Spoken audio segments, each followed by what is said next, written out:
So like as every kid, right, back in those days, like I always look forward to watching like the cartoons on like Saturday mornings. I remember 9:30 was like Digimon, right? Then 10:30 was like Pokemon, and 11:30 was like Monster Rancher. Like most people probably don't know what that is, right?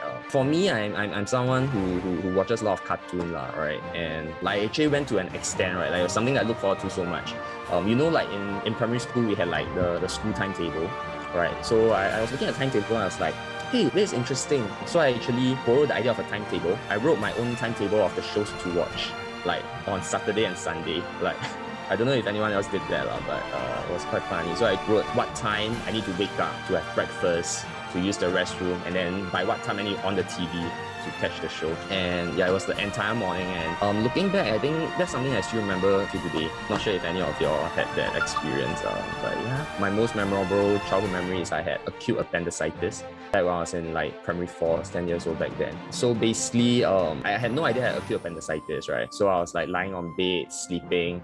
Then apparently my mom came to a room and saw like my legs were all purple. Like, what happened to my son? But apparently, for me, I guess as a kid, when things happen, I usually keep it to myself. So I thought it was just something that I just like I could like keep it to myself lah. But my mom saw me and she rushed me to a clinic first, right? A GP to see what happened. And the GP actually recommended immediately to get me to the hospital immediately. So we went to Alexandra, and here's the dramatic point, right? Like at that point in time, I was just in the hospital as a kid, no idea what's going on.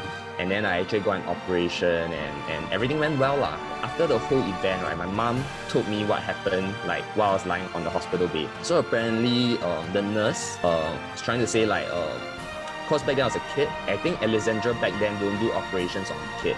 So she said like they had to send me to KK hospital or something. But my mom managed to talk to this particular doctor, and the doctor actually like saw the report and said, hey, this one cannot wait anymore. This one must do now. So if not for him, it might have turned out quite badly lah, because if there was a delay. So I'm quite thankful to this particular doctor. I always want to thank him in person, but I don't have his name.